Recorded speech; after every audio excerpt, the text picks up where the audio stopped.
and welcome to episode 20 of CarlRyds Plays Minecraft on the Ripple Effect Season 2 server.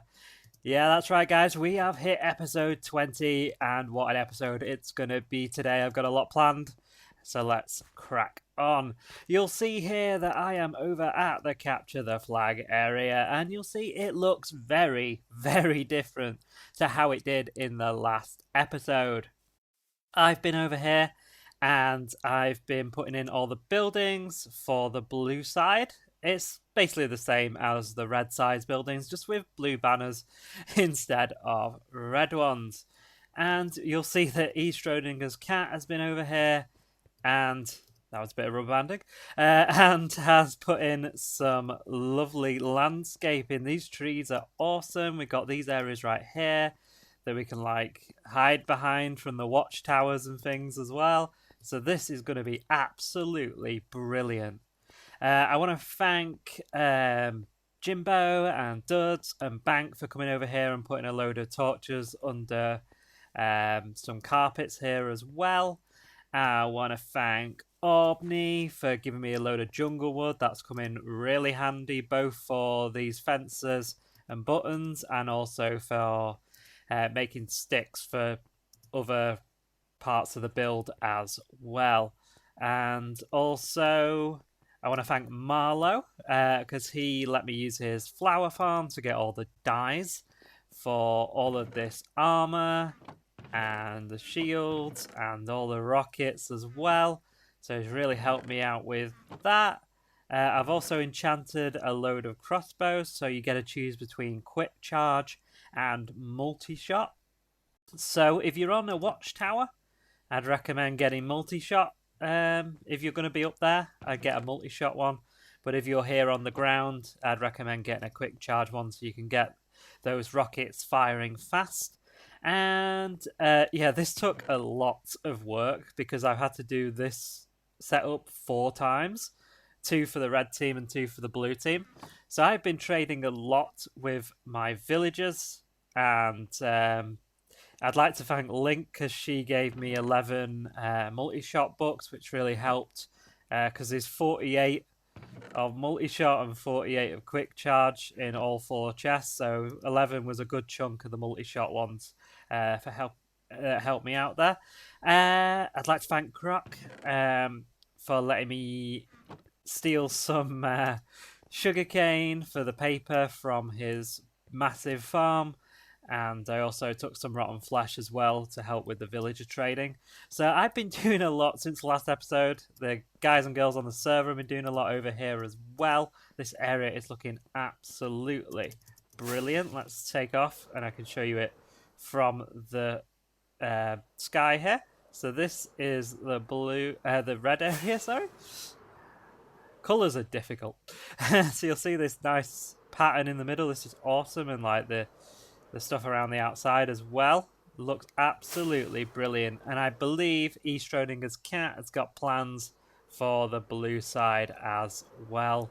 So once this landscaping's all finished, we'll be able to play the game because all of the technical side of this build is done. All this works on the blue side now as well, as you'd expect. So that's all done. Everything is just it's finished. Just the landscaping to go, and we can play this game. And what a game it's going to be. I'm really, really looking forward to it. So that is the updates here over at the Capture the Flag area. This is some of the stuff we still have to do. So we need to hide the torches under carpet on the blue side, make a better entrance because this is a bit rickety. We need to landscape, that's ESCat's job, make a better nether portal, and make some underground tunnels. So I think I mentioned this in the last episode, but I want some different ways of getting to these flags. So I want there to be, obviously, on the top here, you can get to the flags. But I also want sort of like underground tunnels as well that you can go into that might, like, say, come up here next to the flag. But obviously the guys from the other team might be down there with some rockets and you're going to get obliterated. So it's a risk to use the underground tunnels, but it might be a good way of doing it. So I hope we can get some of those tunnels built here in the capture the flag area as well. But for now, we're going to head back over to the base because we are on 1.14.3 finally. And that means that we can now build iron farms again. Hopefully Mojang has stopped messing with golem spawning. So I'm going to take a risk it for a biscuit, and I'm going to build an iron farm back at the base, and we've also got an Aubni's container to open as well. So I'll see you guys in just a second. Welcome back to the base, everybody. We have a spoils container just outside of the door here. This is your last container. Please subscribe again. I thought it was.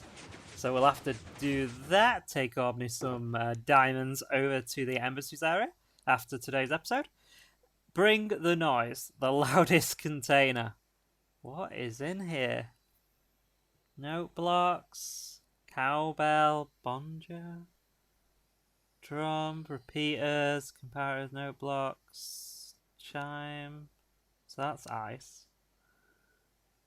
Bone, clay, stone, dispensers, arrows, TNT. Okay, let's take a look at what this is all about. In fact, let's take it to where we take it to. I was just going to open it then. What's that about? We need to take it upstairs to our reading area, don't we? Let's get up here. Take a nice little seat in the library. So put the book on the lectern. We'll have a little seat up here. Nice little comfy seat. Let's take a read. Minecraft is known as a game where you can see and create pretty builds and complicated contraptions, but it is not only limited to the sense of sight. You can also add many sounds, organised or not, to your builds. To encourage you to go down that path, we decided to make this month all about sounds and music. So we decided to turn this month's container into a music creation contest. Oh dear. Using the blocks included and nothing else, your task is to make the most awesome piece of music you can create. Don't worry if you don't know anything about music. Our judges don't either, and Decoy is not part of the contest, so you do stand a chance. And worry not, all you cowbell enthusiasts, there is plenty of the stuff. Have fun. Rules. You have to include an explosion sound using TNT at least once. We suggest using water for that one, unless you want to make your song a literal once-in-a-lifetime experience. You have to shoot the bell with an arrow from a dispenser at least once. There are 32 spare note blocks. They are meant to be used above air to make the harp sound. You have to use each sound block included at least once.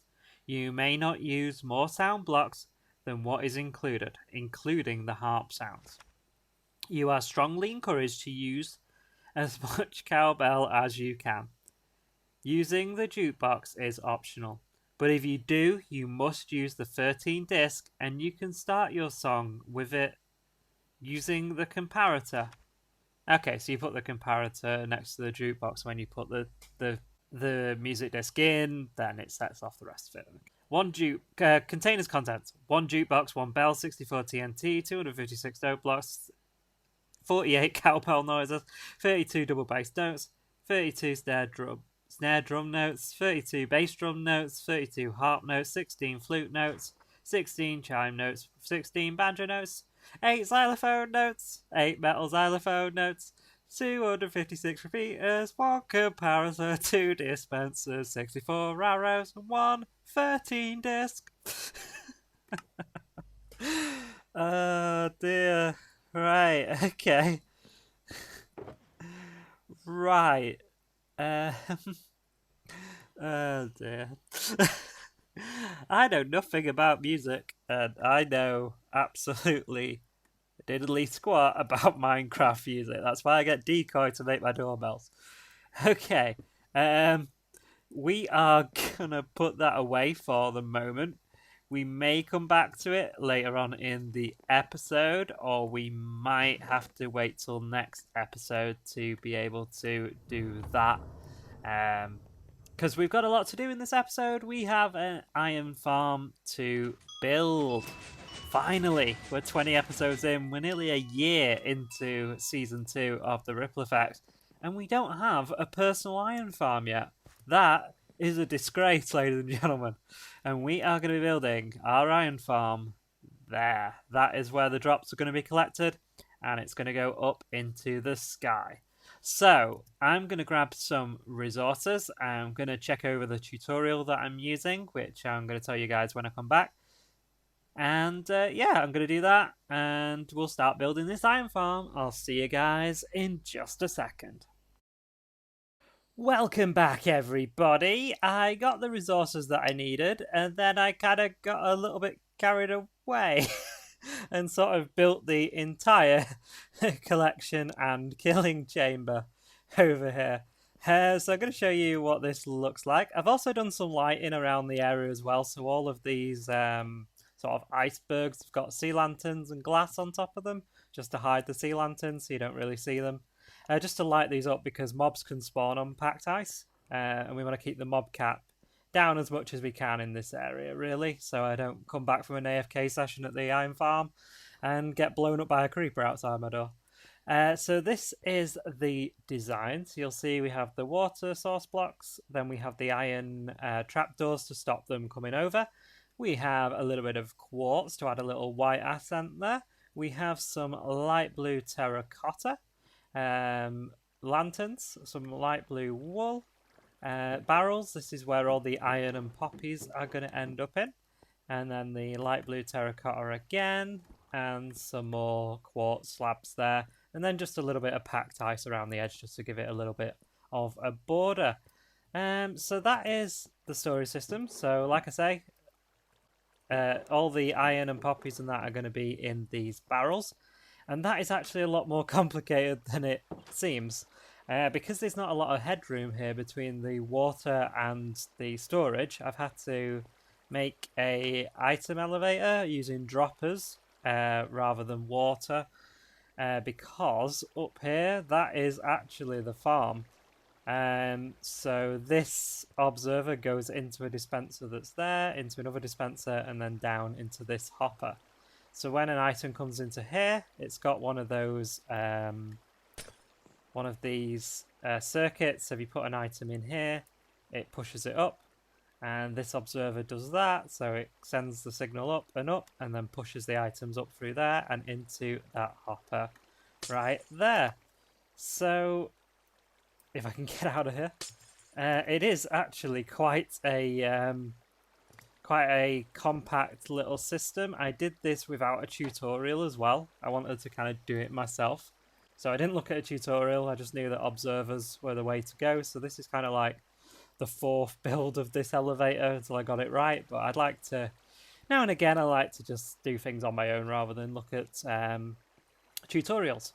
So once it comes out of the dropper that's above this hopper, it goes into here, and through here, down this hopper line into these barrels. So this is the first one that'll get filled up, and then it'll carry on all the way down here, and then it'll start going up this side, and then that side, and then that side. So the first barrel that you'll be able to take items from is this one right here. And yeah, so this system is pretty cool. Now, I didn't want to... Why can't I fly? Come on, server. There we go. Right. So I didn't want to go with the same design that I've been doing for every other building in this area, with the grey concrete powder and the dark oak and everything like that. I wanted to go for something a little bit different, and I think I've done a really, really good job of that, to kind of come up with a different design for this, rather than sticking with that design again. And it's kind of next to the flight course as well, so kind of the white and the blue and everything kind of works with that. So I'm really happy of how this has come out. What I'm going to do right now is I'm going to build up the modules. This is a design by Blend. I'm going to leave a link to his tutorial in the video description below. So I'm going to build those modules up there, and then when I bring you guys back, we'll need to go and get some villagers, and we'll need to go get some zombies and everything like that. So I'll see you guys in just a second. And there we are, ladies and gentlemen. The 4 platforms are in, ready for our villagers and our zombies. So these designs, these 3 beds, 3 workstations. So the villagers can sleep and they can work. The zombie will be in the middle here in this composter. This is a daylight sensor, so when it changes, it pushes these glass blocks back and forth. So the only villagers that get scared is that one there and that one there, but they alternate the scaring. So the other one can sleep and work while the other one's scared. So it makes sure that there's a iron golem spawning all the time. There'll be another villager in front of me right here on this bed. That villager will not be scared at any point, but he's just there. I don't really know why he's there, but he's there in the tutorial, so we're gonna go with that. So there we have it. That is the 4 modules right here over my killing area and storage system. So the only thing we need to do now is go and get some villagers and some zombies. Oh, rubber banding. So there is a village around my base. This is the same village that I got my villagers from for my villager trading hall, and I believe it's around here, I want to say. Yeah, it's behind this one. Here it is. Here's the village. So here we have it. So we need 12 villagers and we need 4 zombies. So let's see how many villagers we have left. So there's one over there. And there's a few around the back here as well. 2, 3, 4, 5. We might have to breed them up. What I'm going to do is I'm going to collect all the villagers together. See how many we've got. We might have to build a little villager breeder just to get some more as well. So I'll see you guys in just a second. Welcome back, everybody. I have collected some villagers from that village over there and put them on this island. And I've started to breed them up. As you can see, there's a couple of baby villagers here. All you really need for breeding in 1.14.3 is just beds and give them some bread, and they're happy to breed. As long as there's enough beds, of course. So what I'm going to do now is I'm going to take some of these guys back over in that direction over there, over to where we have the iron farm. I'm going to wait until we've got enough villagers. We need 12 altogether. And I'm actually breeding up to 15 here because I'm going to put a few back over there just to keep the village going in case I need to come back and breed them again for some other projects. So yeah, I'm going to do that and I'll bring you guys back in just a second. Welcome back, everybody. I'm just moving the 3rd villager into this particular cell of the iron farm right here. So if I just get out of here, and get rid of that, push the villager up here. He should go that way. Go that way. Go. Right, in the boat. Get back in the boat. Come up. Right, let's go. Whee! Right. Okay. And out the boat. And in the water stream. Go in the water stream. Go. Go. Thank you. Go up here. And now go that way, please. that way, that way, that way. Go up there. Go to your workstation. Go. Go. Go. There. Go. Go there. Move. Thank you. Go in there. Go. And bye. Right, now I can take all of this walkway down. So I've got 3 villagers in here, 1 on each of the beds.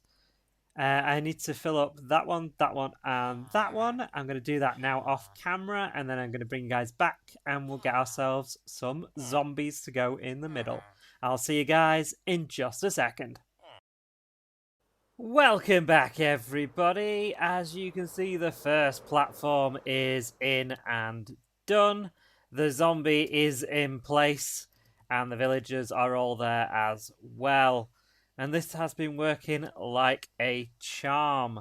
It's taken me about 3 hours to get the final villagers in and that zombie in as well. I kept losing villagers. I had one of these water columns going up here, and they kept just jumping off. They kept going up to the top and then just falling off the pillar. As you can see, there's a golem spawning. And then with the zombie, I lost one of the zombies as well. He ended up in there because I forgot to put the extra glass on the end there. So you'll see that one of the villagers looks, you probably can't see from here, but one of the villagers looks slightly different. Because I had to breed him in this area because I ran out of villagers. I went through like 5 villagers that I ended up killing in some way or another. So yeah, 3 hours it took to make that module work. So yeah, we've still got 3 to do. We've got that one, and that one. Bye, Golem. They have the villagers in already. They just need the zombies putting in as well. And we're getting the zombies from this building over here, which is sort of a dark room. It's not very dark at the minute because I've been throwing the pieces of paper in there to the zombies that are in there at the moment to make sure they don't despawn and that. What I should really have done is put it up there and then just drop the zombies in rather than putting it in there and then minecarting them up there and then in. But, you know, it is what it is. With the other 3, what I might do is do that as part of a live stream if I can get my live streaming to work, which would be nice. I can't fly, which is an issue. There we go. Okay, yeah, so I might actually do that as part of a live stream, if I can get it working. We'll see. In the next clip, you'll find out whether that live stream worked or not. But let's have a look what we got so far. So we've got 31 poppies, and we've got 2 stacks and a half, and you can hear the droppervator right now, bringing in some more iron. That's about, I'd say about half an hour, not more than that. Of golem spawning. It's about 1 a minute coming off there. And when we've got all 4 of these working, it's going to be amazing. We're going to have loads of iron. So, yeah, join me for live streams if you can. My Twitter is in the video description below. I always post on there when I'm about to go live. So check that out and join me for a live stream in the future. But now I'm going to go and live stream today. And see if we can get these 3 filled in with zombies. I'll see you guys in just a second. And there we go, everybody. It is done. All 4 modules have villagers. They have zombies. They have beds, workstations, and they are producing iron golems. Now, some of this I did do a little bit of it on live stream, but we had lots of issues with my setup for live streaming, which I think I've ironed out now. So the next time I live stream, we should be fine. But most of the time that I'd allocated for live streaming, it was about 2.5 hours I'd allocated. 2 hours of that was trying to fix the streaming. So we only had about half an hour where I could actually do some work. So most of this has been done off camera. Now, during the making of these modules, I managed to kill, how many was it? It was, let's take a look, 5 villagers and 4 zombies while making this farm. I tried to put the zombies in after the villagers, and I was trying to get them into those composters. And I decided it was a great idea to try and use water to get them in there, and that just ended up pushing the villagers off the platform and into their death. So I found a video on Blend's channel, who also put this farm together, showing you how to get them in there with minecarts and stuff. So that's what I did in the end.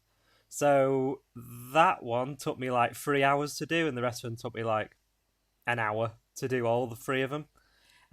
So I'm going to leave that video in the description below, so you guys can check that out and see what I ended up doing with that. But now, I guess we should take a look at what kind of drops we're getting from this. Let's land over here, and let's see what we've got. So, we've got, wow, a full one there, full one there, full one there, and a full, well, almost full one there. So nearly 4 barrels full of poppies, which is great for dye and putting around the place, obviously, and iron. So what I'm going to do right now is I'm going to clear out those barrels. I'm going to go up to my AFK area up there, and we're going to do a 1 hour third-person time-lapse of an AFK session here and see how much iron we get in 1 hour. So I'll see you guys in just a second.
Welcome back, everybody. Hope you enjoyed that third-person time-lapse of all them golems. Let's take a look at what we have in here. So we got 1, 2, 3, 4, 5, 6, 7, 8, 9, 10, 11, 12, 13, 14, 15, 16, 17, 18, and 42. So 18 times 64 plus 42 is 1,194 iron ingots per hour. So if we divide that by 9, that's 132.6 iron blocks an hour. So that is really, really good. And we've also got 4.5 stacks of the poppies as well. So this farm is working really, really well. I'm really happy with how it's come out. But it has taken quite a long time to build, and that means, unfortunately, we have run out of time for today's episode. But we'll get to Aubni's note block music challenge next episode, so I hope you'll join me for that. I just want to interrupt myself just for a moment before we end the video, because I want to show you a little image of this area right here, which was absolutely full of golems when I logged in the other day. I'm going to put that picture up on your screen right now. And basically what happened is I logged off and there was no golems here, and then I logged back in and there was loads of them just around the base of the collection area and in the killing area. I don't quite understand how that happened because my base wasn't loaded. But yeah, it seems to have happened for some reason that we had loads of golems spawn, even though my base wasn't loaded. So that is very, very strange indeed. The next thing I just wanted to tell you about is I am actually on episode 4 of the Withering Effect podcast. I'm a special guest on there. We'll be talking about how we got into Minecraft, what we like to have in our bases, and the future of Java as well. So I'm going to leave a link to that in the video description below for you guys, so you can go and have a listen to that. I'm going to hand back over to myself to end off the video. If you like the episode, hit that like button and subscribe if you're new to my channel. I'll see you guys in the next video. Bye!